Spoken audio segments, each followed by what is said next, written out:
read, sang and played guitar at the ceremony today. It's really beautiful. I know a lot of organising and practice went into it, so fair play to everybody. You didn't press start yet, did you? On behalf of myself, my wife Janet and all the Dunn family, I'd like to welcome you all here today. It's great to have such a happy occasion to come together and celebrate. Some people have travelled long distance to be here, from all over Ireland and overseas. It's really great to have you all. So I'd like most sincerely to welcome you all.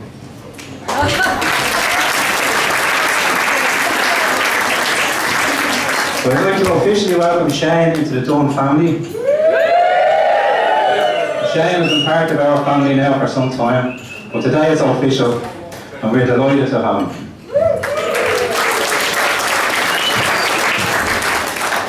Today is a very emotional day for me. The last time I made a speech was 26 years ago at my own wedding. It wasn't just my wedding, it was Janice as well. She was there that day. And living with one wife and 3 daughters, it's probably the last time I spoke and anyone listened.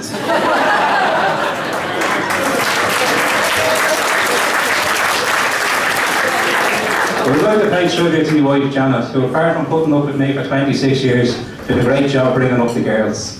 To me, bringing up children was easy. I just gave them whatever they wanted and brought them wherever they wanted to go.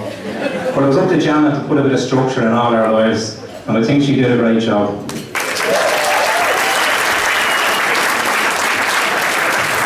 I suppose I better speak about Sharon now.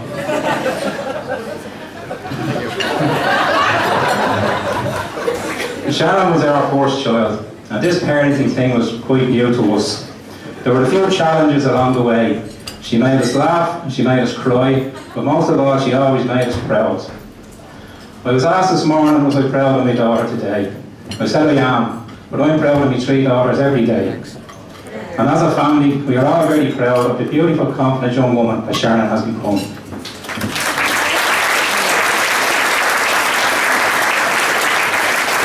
I think over the years, we have learned as much about life from Sharon as she did from us.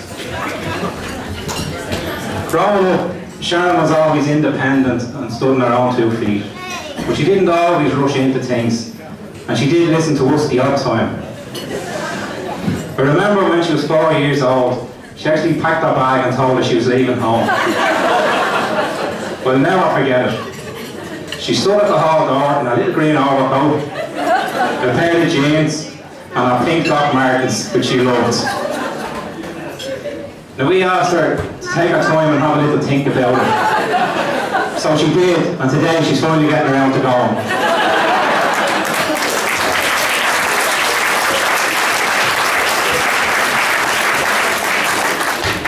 But Sharon always set her own standards very high, and she never settled for second best. And she certainly didn't settle for second best when she married Shane today.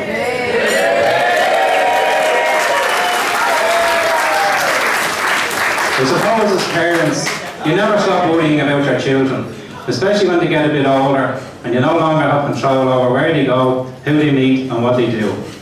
But today I have great confidence in giving Shane Sharon's hand in marriage. Not just her hand, the rest of her as well.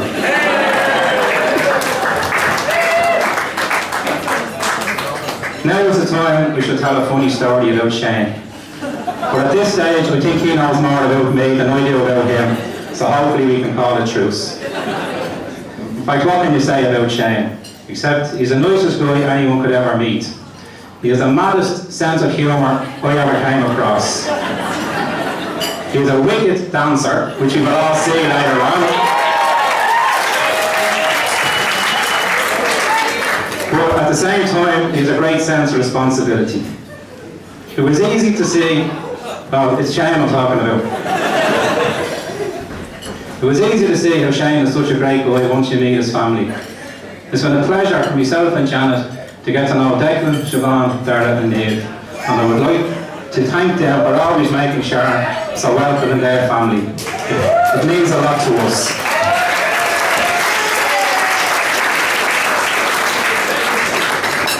Myself and Janet are delighted that our other 2 wonderful daughters, Sarah and Michelle, are Sharon's bridesmaids. The 3 girls have always been very supportive of each other, but today and over the last few months, Sarah and Michelle have been brilliant. And I know they are both very excited about Shane becoming their brother-in-law.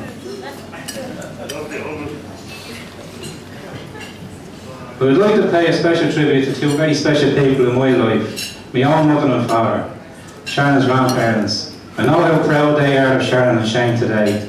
They are a big part of Sharon's life and always gave myself and Janet great support, and we are really grateful.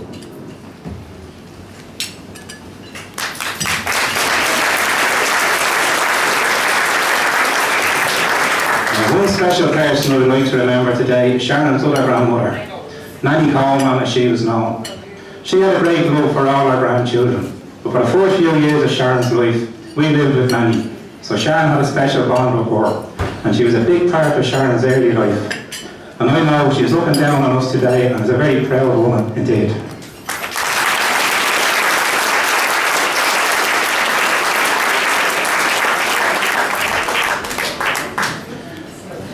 It was easy for myself and Janet to see from an early stage that Sharon and Shane had a very special relationship. And it was great to see them develop that relationship over the years.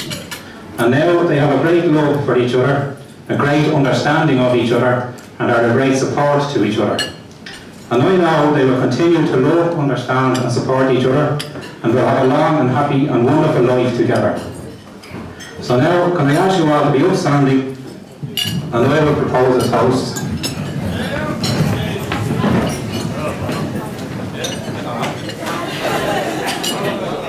To the bride and groom.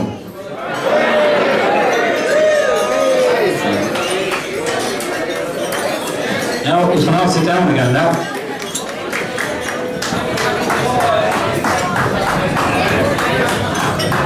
Now that's my lot, so thank you very much, and I'll now hand you back to Michelle.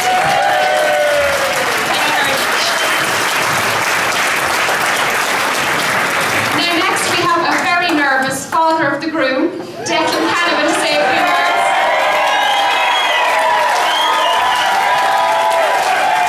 You're the star, you're the star, you'll go far, you're the star, you're the star, you're the star, you're the star.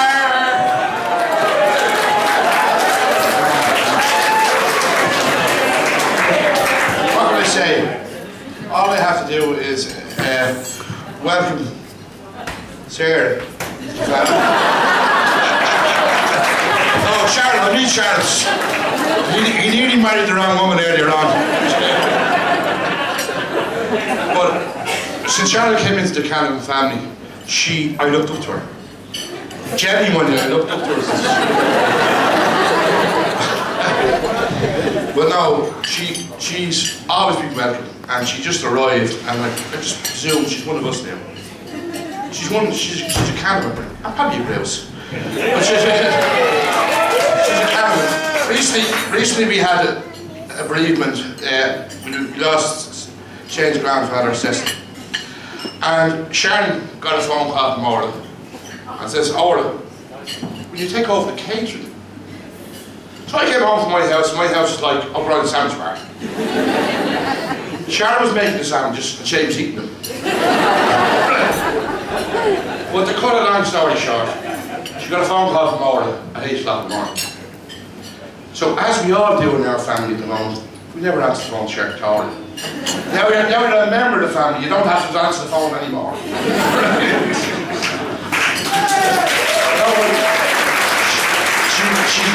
She's brilliant. Now I just want to say a few words about Shane. What can I say about Shane? Well, when Shane, let's say, was a young fella, he looked behind him when he was riding the bike and crashed into everything. And he bought his first car, he crashed into it too. And I started that one out, but you know yourself. But anyway, when Shane started, he was an electrician.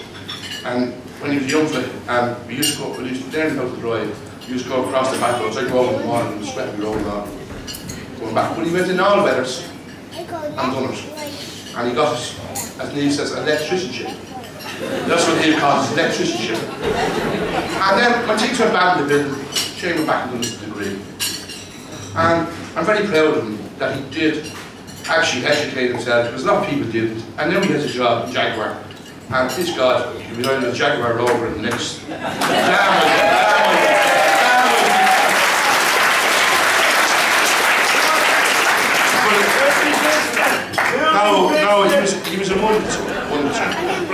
funny story about Shane.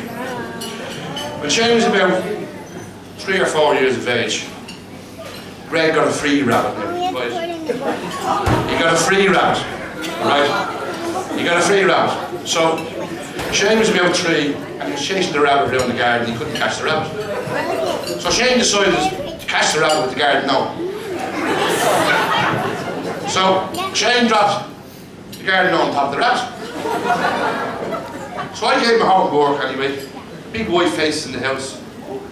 One of the rabbit had plastic parts. Shane broke the rabbit's leg. But this is the rabbit we got for nothing. So, 30 pounds later, the rabbit's in plastic parts. Right? That cost 30 pounds down. So everybody's saying, the next day the dog came in and let the rabbit. The only thing about rabbit means the dog was a day too late. If you had the rabbit the day before, it was 30 quid.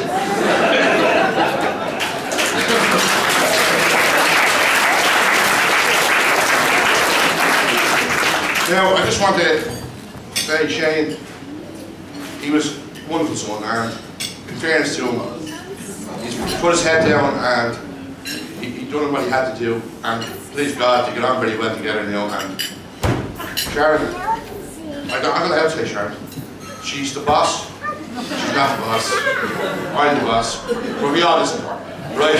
Sharon, you're very welcome, right?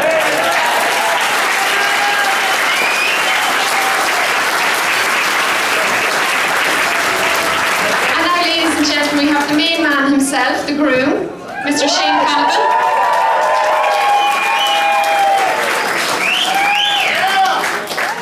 Well, how do I bottle them? This is crap. On behalf of my wife and I,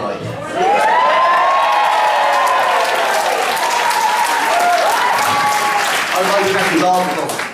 It was all spoken really well. I'd like to thank both sets of parents, they've both been great. Janet practically organised half the wedding. Most of the wedding, anyway.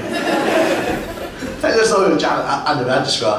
We were having trouble finding the registrar. And we happened to say it to Janet in passing. And Janet emailed, she phoned, she faxed, she texted, she smoke signals. Carry a picture. Thanks, Janet. I'd like to thank my mom for doing that.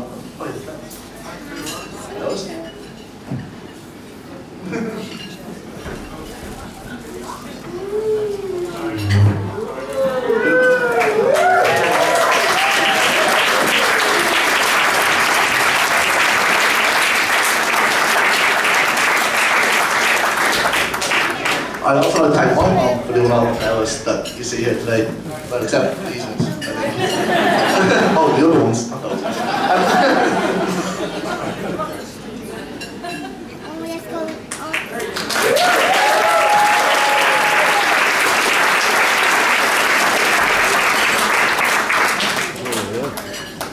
I'd also like to thank Peter for those wonderful words, and he did all the printing for today, and it was great. My dad for his lovely speech and keeping the stress away from me.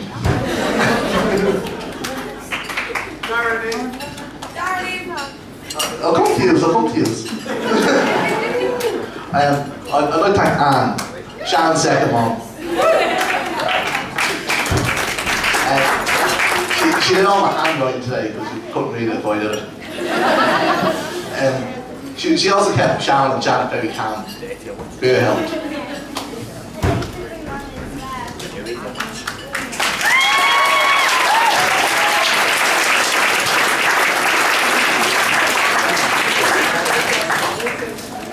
And I'd like to thank the whole Gunn family for welcoming me in. Thank you.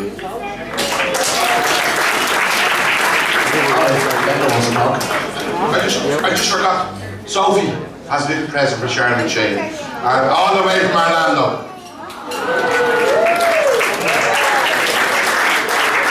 Keep going, Sharon. Open it.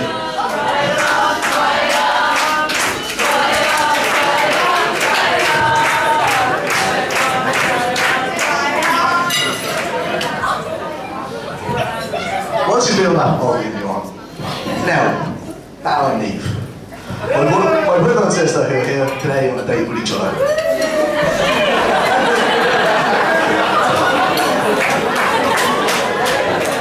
I'm glad to see the whole Welsh town here. All of us here together. Well, we're missing Sinead, but it's a much happier occasion than last time we're all together. I'd like to thank David and Eugene here for doing the best night. You're doing great today.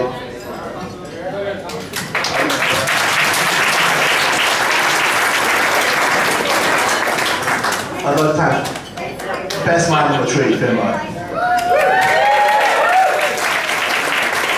He organised the side down on Apple, and he was even learning songs on us last week.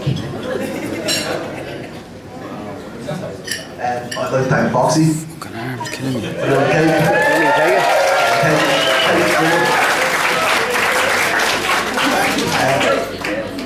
And David and James.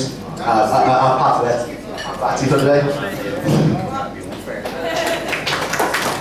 I'd like to thank all the staff, Michelle, and all the staff there, Boyne.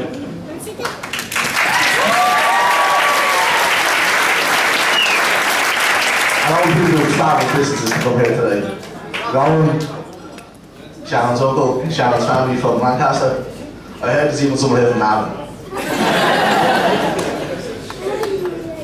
I'd like to thank Owen Curry, Michelle and Sarah and Colin for the ceremony today, and everyone else who stood up.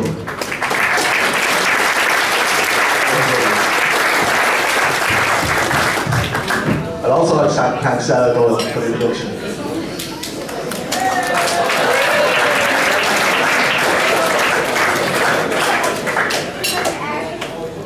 Now, to my beautiful wife. Jan, I've never seen anyone as beautiful as you today.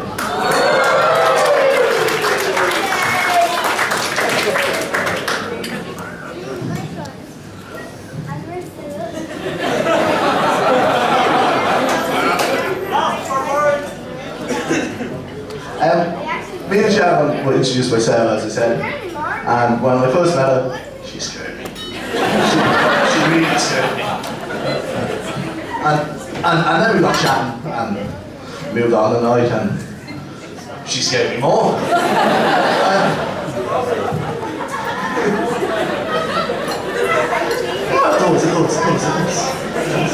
And then we went out the next night, and the next night, and the next night, and I realised why she scared me. It was because I knew I was leaving this day. That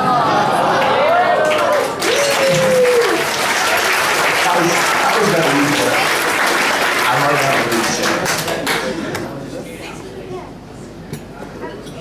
Now, I'd also like to thank the 2 beautiful bridesmaids. Nearly married one of them.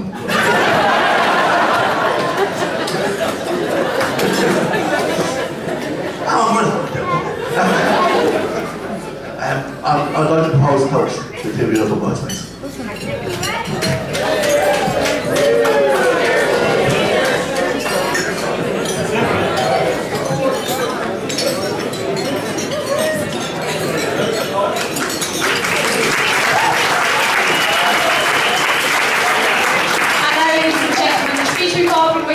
From the best man, Mr. Eugene Lacey.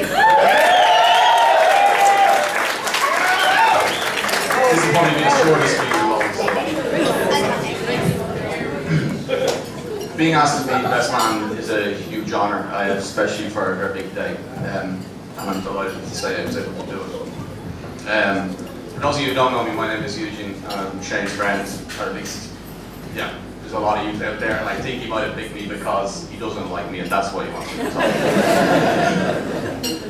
Before I go any further, I would like to say just how beautiful Sharon looks. I'm sure you'll all agree with me that she really is.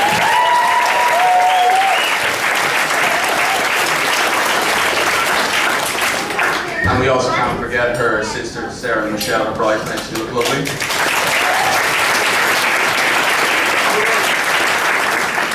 And also the mothers of the bride and groom, Yvonne and Janet, who also Now, I know I'm the last to talk and you all just want to get on to drinking and dancing, so I'm not going to hold you on too long. I'm just go over a few things about Shane. Earlier on I used the expression a big day, and we all know that this relates to Sharon, that's their wedding. I think that Shane's friend would be wrong if I didn't point out just how big it is for him too. Those of you who know Shane will know a guy who's most comfortable in a pair of usually baggy red tracksuit bottoms, a horrible hoodie. I think you actually got rid of them, and hair that's normally up somewhere around here. So for him to have shaved, showered, actually got his hair cut and put on his suit complete with underwear, which again, if you know, will know, so it's actually quite a big deal. Yeah, I think he deserves a round of applause for that.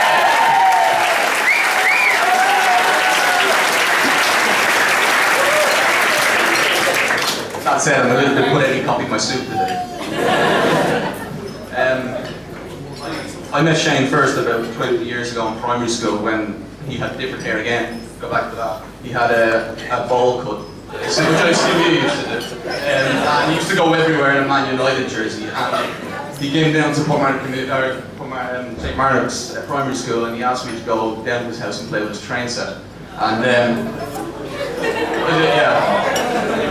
we still play with the train set. Moving on, going through our teens and early 20s. I'd love to tell you some of the stories, but if I did, I'd be ejected out the door. So I will sell them later for 1 pint at the bar. If anyone wants one, I'll be more than happy to oblige. But there are a couple I can tell you. They're kind of the PG ones.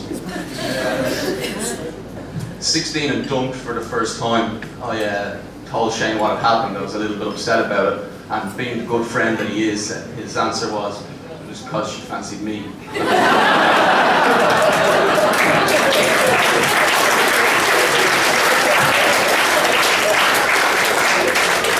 They get better.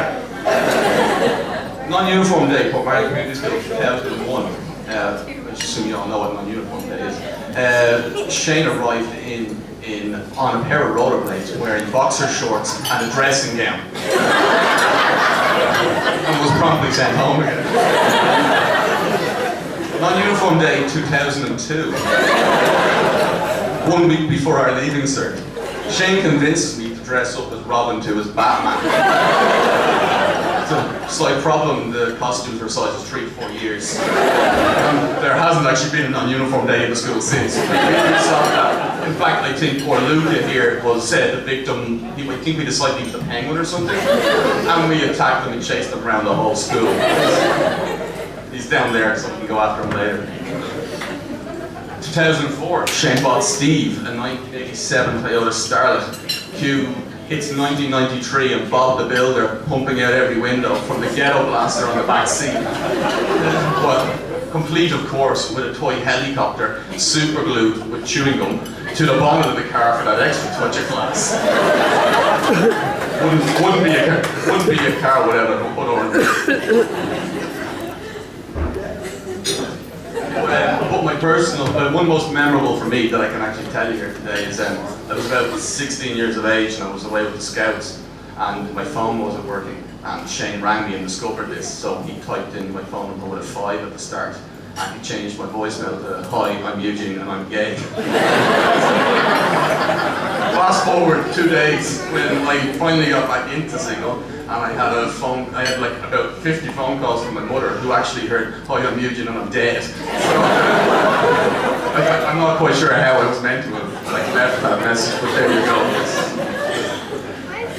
At this point, I probably should say a couple of nice things about him. As you'll all know, he's recently graduated from college and he's managed to get himself a job at Jaguar Land Rover. Obviously takes a lot of hard work, and to go back after being out of school for so long and doing your apprenticeship, that's something that definitely needs to be commended in person.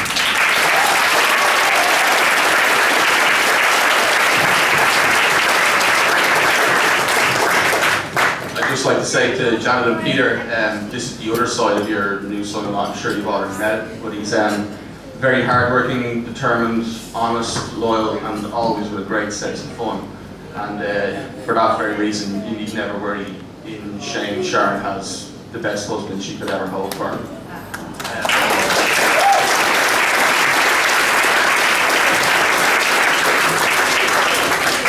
Likewise, want nobody here today tonight just how much Shane means to Sharon, and I'm sure you're just as delighted as the rest of us are that he's found such a loving wife for himself.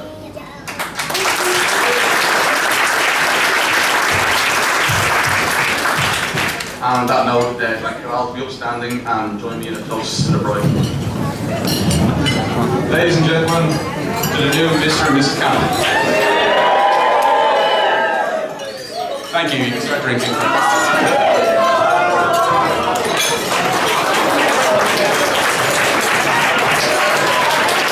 now we're going to have Mr. and Mrs. Canavan cut their cake, so if anybody would like to come up and take photographs, you can do so. 25 feet. Oh, that part is saying, did it? I just hit that one.